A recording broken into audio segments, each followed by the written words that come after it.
Yuk kita mulai ya. Assalamualaikum warahmatullahi wabarakatuh. Waalaikumsalam warahmatullahi wabarakatuh. Kita buka dengan lafaz basmalah. Bismillahirrahmanirrahim. Selamat pagi semuanya. Pagi. Jadi hari ini kita lanjut ya ke materi mekanika, khususnya di gerak harmonik sederhana. Jadi hari ini materinya adalah, sebenarnya waktu SMA udah pernah belajar di kelas 11 tentang pegas, tentang bandul ya. Nah ini adalah lanjutannya untuk di mekanika. Di fisika dasar udah ketemu belum?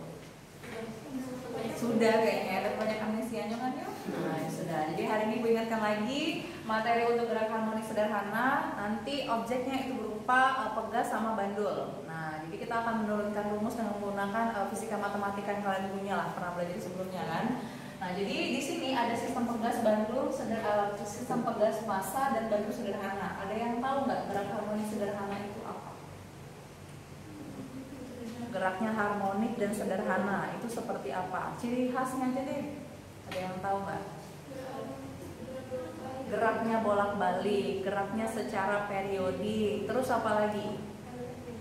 Gerak harmonis sederhana. Bagaimana gesekannya? Diabaikan tidak? Gesekan dengan udara. Kan bandul kan dia letaknya kan di udara. Pegas pun gitu naik turun. Gesekannya diabaikan atau diperhitungkan? Diabaikan ya. Jadi biasanya nanti kalau untuk khusus di gerak harmonik sederhana itu semua gesekan tuh diabaikan, nilainya itu hampir mendekati 0 gesekannya. Tapi nanti juga ada yang kita perhitungkan, itu contoh lain dari gerak harmonik teredam sama terpaksa. Nah nanti tiga itu kita bahas. Nah jadi untuk di gerak harmonik sederhana dia tadi ciri khasnya yang pertama tadi geraknya bolak-balik ya. Tadi geraknya bolak-balik. Atau istilahnya itu periodik ya. Oke.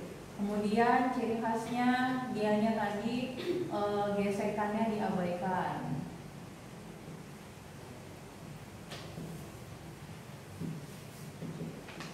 Itu ya. Kemudian apalagi tadi? Terjadi pada waktu yang singkat. Ini ya. Jadi dia cepat sekali. Atau dia nanti hampir mendekati 0. Ya, karena tadi gesekannya diabaikan, jadi semua pergerakan osilasinya tadi otomatis dia terjadi dalam waktu yang singkat ya, dengan waktu yang tidak diperhitungkan berapa sekonnya karena dia hampir mendekati 0. Nah, jadi kalau untuk objeknya sendiri kita ke pegas massa dan bentuk sederhana. Kalau bentuknya kan representasinya itu ada bentuk gelombang. Gelombang ada yang masih ingat bentuknya seperti apa untuk gelombang? Iya, jadi kalau untuk bentuknya sendiri, ya, jadi kalau misalnya di gelombang dia kan bentuknya seperti ini ya.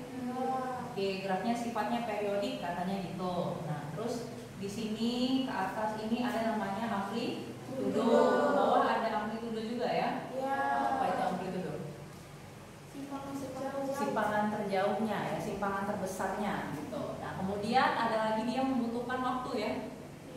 Dia pasti punya waktu, tapi jangan lupa kita juga punya loh namanya periode atau perioda istilahnya. Ini T dan satuannya pun sekon. Apa itu periode? Satuannya sama nih, kayak waktu pun sama. Apa? Waktu yang dibutuhkan untuk menempuh satu getaran atau satu gelombang ya. Jadi amplitudonya ini satuannya bisa meter, itu ya. Ini adalah waktu untuk waktu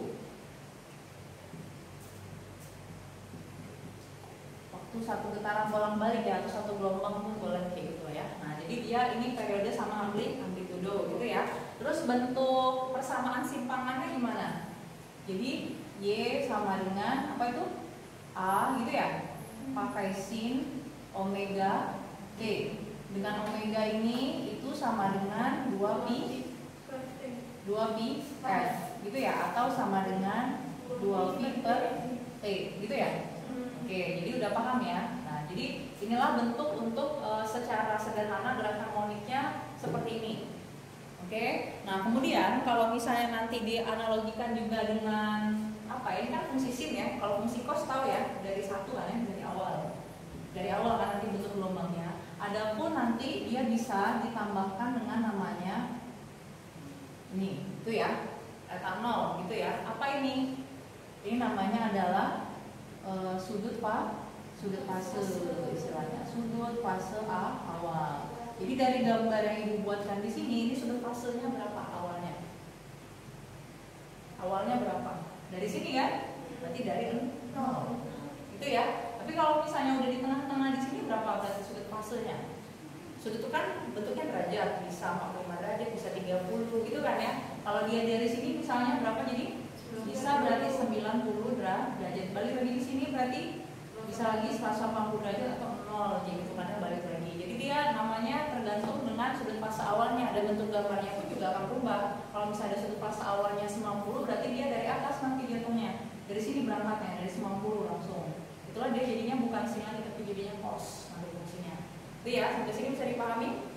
Oke. Nah, sekarang kalau misalnya untuk ini untuk masing-masing dari sistem tugas ini kita punya namanya kinematikanya. Adapun artinya untuk kinematika GHS. Apa kemarin kinematika?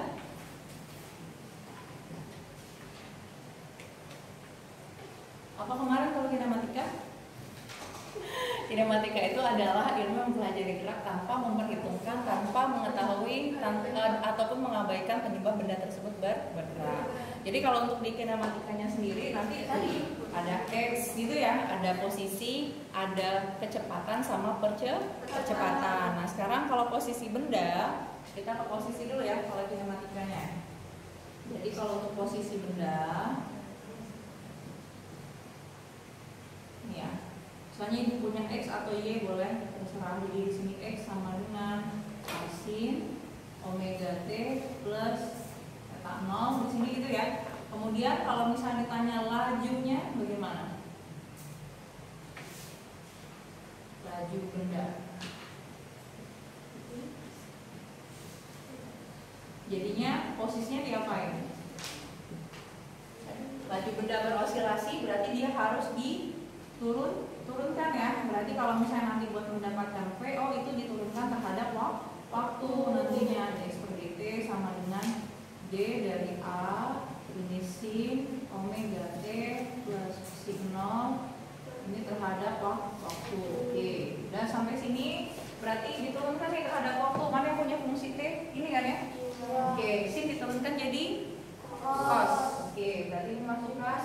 Datangnya jadi A, ini ya, omega T diturunkan menjadi omega aja, T-nya hilang, gitu kan ya, sama kayak 2T diturunkan jadi 2 aja kan, gitu. Berarti ini omeganya keluar ke depan, yang ini jadi cos, nah di dalamnya nggak berubah sama sekali, omega T plus eta 0, itu ya. Oh ketemu nih Q-nya, psi, itu ya. Jadi ini nggak perlu ibu turunkan lagi karena kan nggak ada fungsi waktu di sini. Paham sampai sini ya? Lanjut kita ke percepatan. Sekarang kalau percepatan bendanya bagaimana?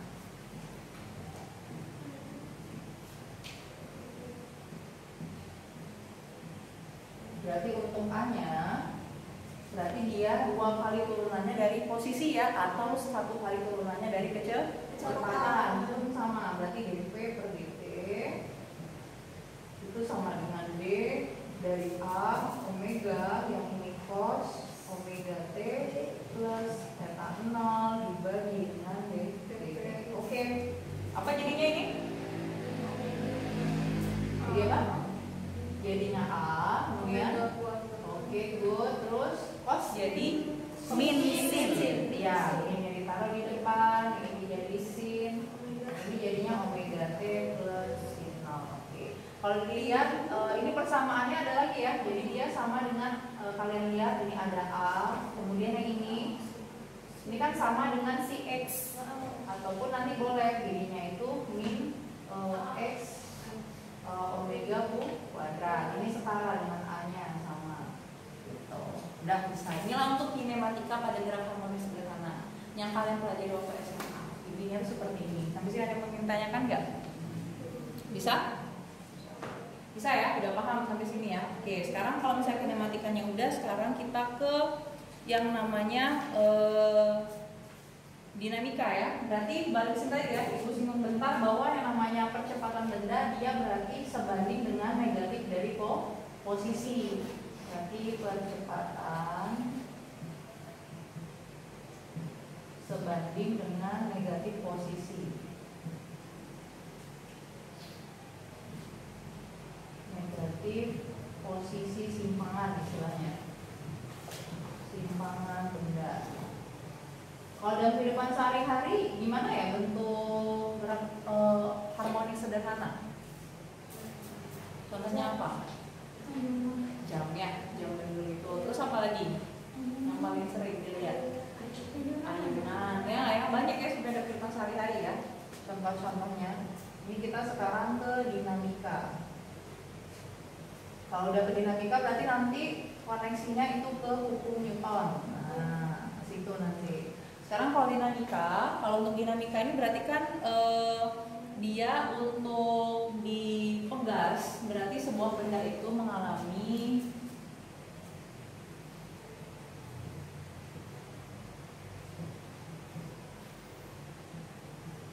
pergerakan osilasinya itu dengan gaya ya, yang sebanding dengan min kx. Ada yang masih ingat nggak? Ada gaya, ada min kx, itu gaya apa namanya pada pegas? Iya, gaya pemuli. Kenapa dia harus minus? Ada tanda minusnya, kenapa? Mungkin karena arahnya kan? Atau apa?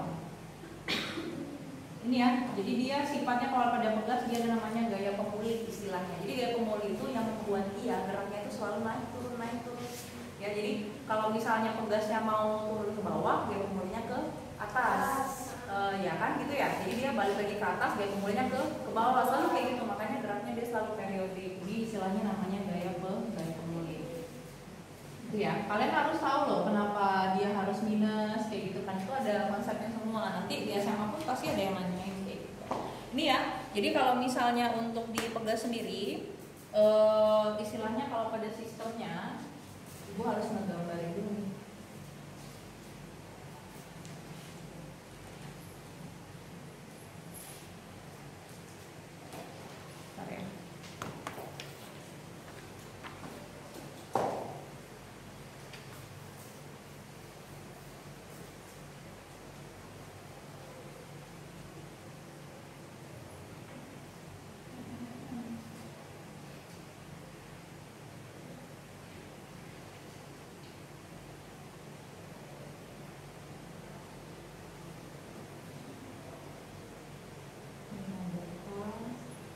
K itu apa?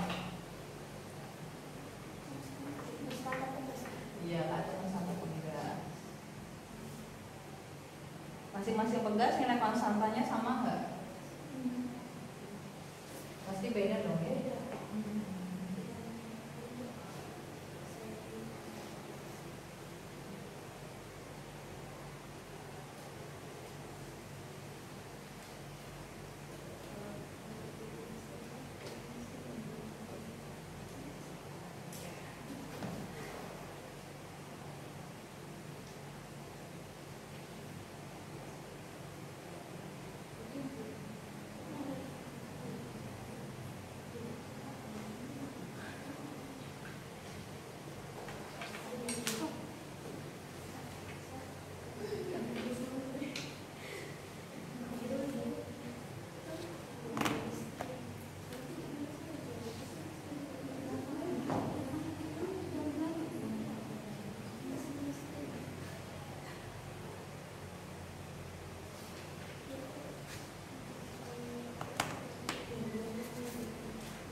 Oke, ini untuk di sistem pegas ya. Jadi di sistem pegas ini Ibu gambarkan 3 kondisi. Jadi pada saat dia posisi yang seimbang ya, kemudian pada saat posisinya dia meregang pegasnya, kemudian pada saat posisi pegasnya termampatkan. Jadi di sini Ibu buat dulu. Jadi posisi untuk pegasnya sendiri masanya tadi dilihat x-nya sama dengan 0, berarti dia tidak punya jarak simpangan. ya. Kemudian di sini juga tidak ada yang namanya gaya pemulih kalau dia masih setimbang. Kemudian ketika dia meregang ke sini, berarti ada keinginan gaya pemulihnya arahnya mau balik lagi ke arah sebelah kiri. Makanya tadi arah tandanya dia ke sebelah kiri. Paham ya? Nah, di sini X-nya pun udah positif A karena ke sebelah kanan kalau di grafik dia positif plus A, gitu ya. Balik dia lagi ke kiri, dia kan termampatkan, dia jadinya tandanya minus. Jadi di sini makanya X-nya sama dengan min amplitudo. Intinya sama. Ini kalau kita representasikan bentuk gelombangnya itu sama seperti ini. Kalau A ke atas positif, kalau A ke bawah dia negatif. Ini intinya sama. Kalau A-nya ke kanan dia positif, A-nya ke kiri dia negatif. Sampai sini udah paham?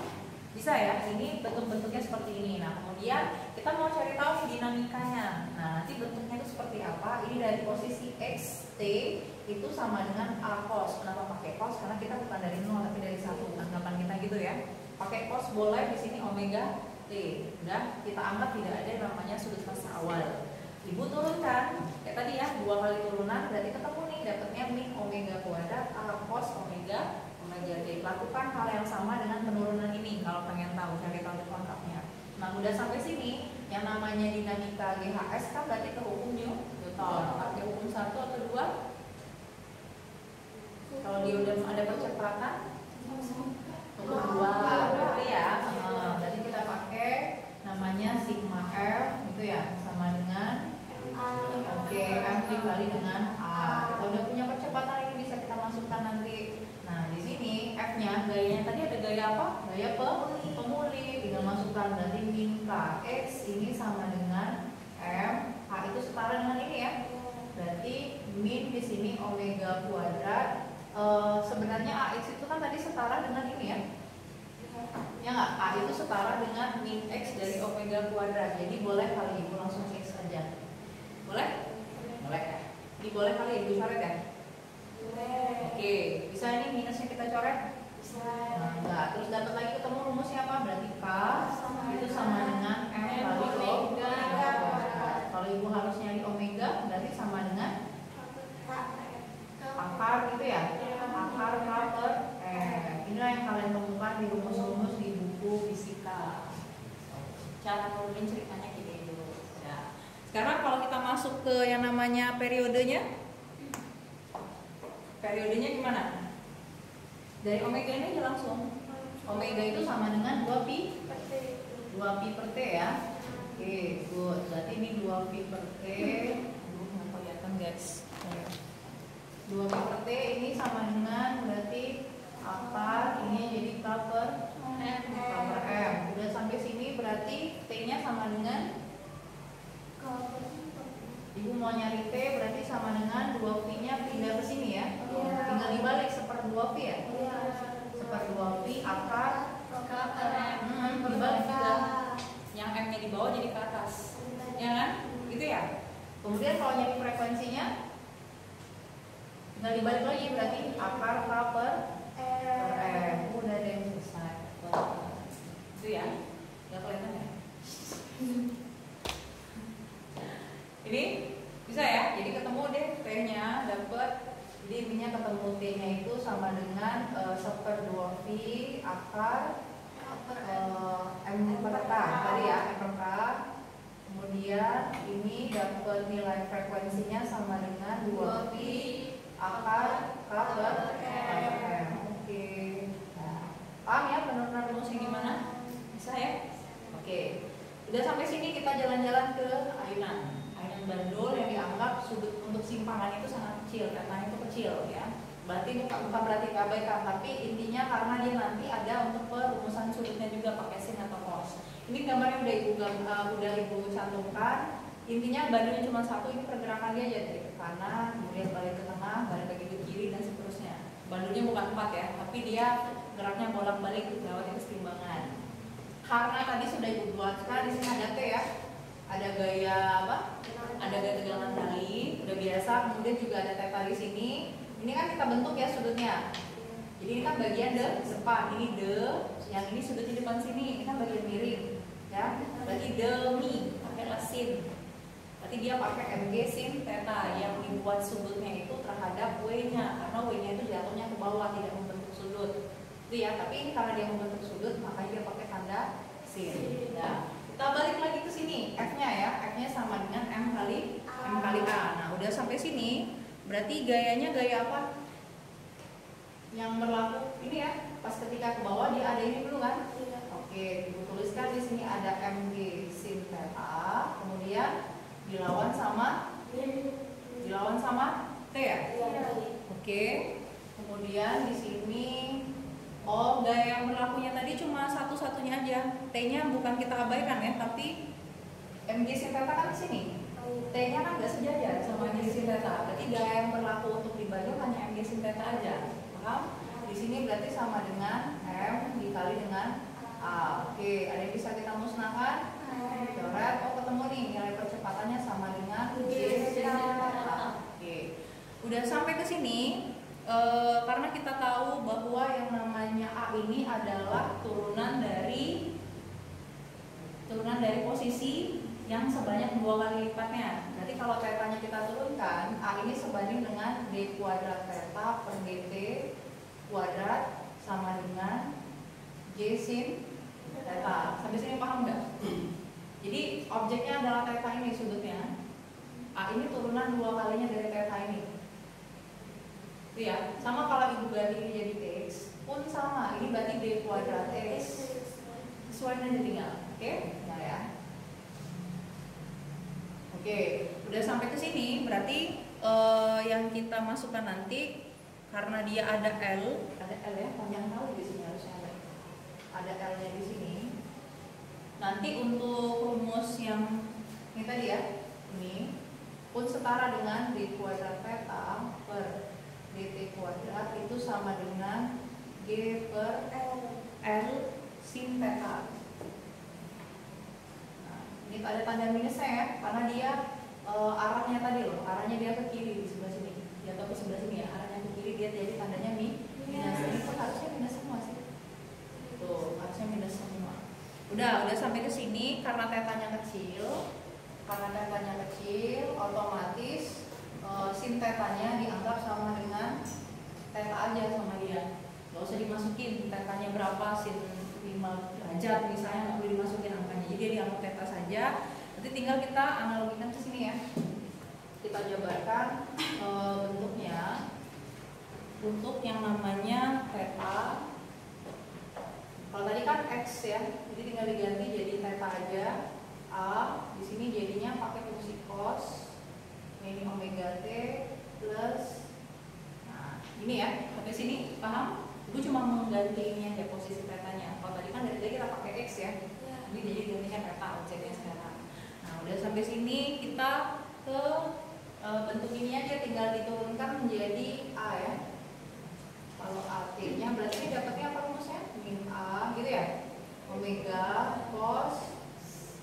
Oke, ini fase awalnya. Oh, berarti untuk nilai percepatannya ini setara dengan min A ini ya, theta T.